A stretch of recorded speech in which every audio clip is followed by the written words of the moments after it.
مرتبہ نہیں، کم از کم 6 مرتبہ، اور زیادہ سے زیادہ روایت ہے 80 مرتبہ امام کو زہر دی گئی ہے۔ اور جو آخری مرتبہ زہر دی گئی ہے، کہتے ہیں کہ میرے مولا ساری رات بستر پہ تڑپتے بھی رہے، خون کی قے آئی اور جگر کٹ کٹ کے ٹکڑوں کی صورت میں باہر نکلتا رہا۔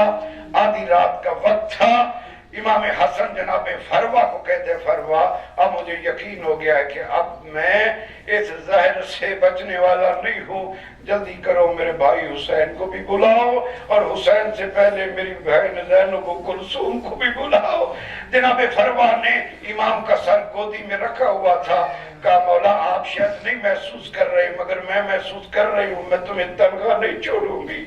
ایسے عالم میں کہا میرے بیٹے قاسم کو بھیجو، کہا قاسم سو رہے ہیں، کہا میرے قاسم کو اٹھاؤ، قاسم کو اٹھایا۔ جناب فروا نے کہا کہ قاسم جاؤ، جا کر کے پوپی کو کہو کہ میں یتیم ہونے والا ہوں۔ امام حسن کی چیخ نکل گئی، کہا اتنا معصوم بیٹا کیسے بتلائے گا کہ میرے بابا کا انتقال ہو گیا ہے۔ اے فروا میرے قریب لے کر کے آؤ قاسم کو۔ کہتے ہیں کہ جب قاسم قریب آئے، میرے مولا نے سب سے پہلے شہزادے قاسم سے گریبان کو چاک کیا۔ گریبان چاک کرنے کے بعد سر میں تھوڑی سی خاک ڈالی اور کہا فروا آپ بھیج دو، اب بتانے کی ضرورت نہیں پڑے گی کہ میں یتیم ہو گیا ہوں۔ کہتے ہیں کہ آدھی رات کا وقت ہے، ابھی اذان فجر نہیں ہوئی۔ جناب قاسم کہاں گئے؟ جناب عبداللہ کے گھر کے دروازے پہ دق الباب کیا، اندر سے فضا کی آواز آئی، اے سائل تو نے آنے میں جلدی کر دی ہے، ابھی تو بی بی اٹھی ہے نماز تہجد کے لیے، ارے تھوڑی دیر کے لیے رک جاؤ پھر آنا، تمہاری خواہش کو پورا کیا جائے گا۔ جناب فضا کہتی ہے کہ میں نے جب یہ کہا میں نے آگے سے رونے کی آوازیں سنی، جب میں نے رونے کی آواز سنی تو میرے دل میں خیال آیا نہ جانے یہ کون مظلوم ہے، نہ جانے والے یہ کتنا پریشان ہے، نہ جانے والا اس پہ کیا مصیبت ہے۔ میں نے جلدی سے دروازہ کھولا کہ دیکھوں تو صحیح ہمارے دروازے پہ کون محتاج ہے رونے والا۔ فضا کہتی ہے جب میں نے دروازہ کھولا میں نے دیکھا کہ ابن حسن کا گریبان چاک، سر میں خاک۔ فضا چیخ کے کہتی ہے زینب تو اجڑ گئی ہے۔ میں نے جو قاسم کی کیفیت دیکھی، ازادر جلدی سے جناب زینب نے سر پہ چادر ڈالی، شہزادہ قاسم کو اٹھایا اور سینے سے لگایا، لے کے آئی۔ آ کے دیکھا امام حسن کی کیفیت کیا، جناب زینب کے ساتھ حسین بھی پہنچے، امام حسین کے ساتھ حضرت عباس بھی پہنچے، مگر یہ بڑے قریب ہیں۔ ابھی امام حسن و حسین نہیں پہنچے تھے، زہر دینے والی ملعونہ جوزہ کو بلا کے امام حسن کہتے ہیں کہ پچھلے دروازے سے نکل جا، تو اپنے مقصد میں کامیاب ہو گئی ہے، تو نے میری زینب کو بھی پریشان، میرے عباس کو بھی پریشان کیا، میرے حسین کو بھی، میرے قاسم کو بھی تو نے یتیم کر دیا۔ اب اس دروازے سے نہ جا، کہیں تیرے اوپر عباس کی نظر نہ پڑ جائے۔ پچھلے دروازے سے جوزہ کو بھی نکال، اتنا قریب تھا میرا مولا۔ اب وقت بھی نہیں ہے، تفصیل سے نہیں میں پڑھ سکتا۔ آئے میرے مولا عباس، آئے میرے مولا کا حسین، غسل بھی دیا،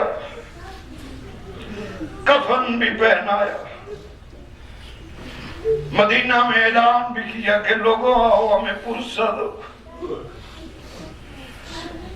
مدینہ کے رہنے والے کچھ آئے بھی، کچھ یہاں پر آئے اور کچھ مروان کے گھر میں جمع ہو۔ عدالت تابوت اٹھا، اور آپ جانتے ہیں جب تابوت اٹھتا ہے تو کیفیت کیا ہوتی، جب جنازہ اٹھتا ہے تو صاحب جنازہ کی اولاد رو رہی ہوتی، کہتے ہیں کہ تابوت اٹھا، بیٹیاں بھی رو رہی تھی، بہنیں بھی رو رہی تھی۔ جب دروازے پہ آئے امام حسین نے تابوت کو روک لیا، کہا زینب تو جانتی ہے تو اماں کے تابوت کے ساتھ گئی تھی، تجھے بابا نے منع کیا تھا،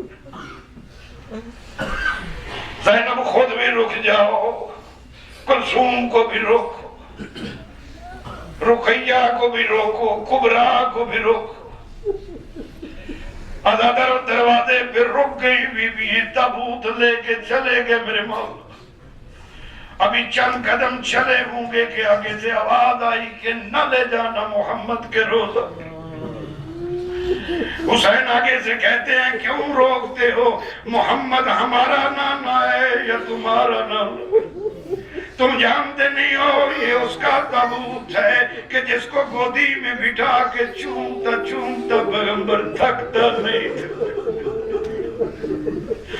عزاداروں بھی یہ باتیں ہو رہی تھی کہ نامعلوم کس طرف سے کوئی تیر آیا، ایک تیر نہیں 70 تیر آئے اور میرے مولا کے جنازہ پہ پیوست۔ عزاداروں زینب دروازہ پہ کھڑی تھی، تیروں کی بارش ہونے لگی، حضرت عباس دوڑ کے گھر آئے، عزاداروں میں مر جاؤں۔ جناب زینب کہتی ہے کہ جب عباس دوڑ کے گھر میں داخل ہوئے، مجھے فوراً خیال آ گیا اور میرے منہ سے نکل گیا زینب تو اجڑ گئی۔ آج تک عباس بغیر اجازت کے گھر میں داخل نہیں ہوا، میں دروازے پہ کھڑی تھی، عباس نے مجھے دیکھا بھی نہیں، گھر میں داخل ہو گیا۔ جناب زینب کہتی ہے عباس تو چلا گیا، میں نے بعد میں دیکھا کہ حسین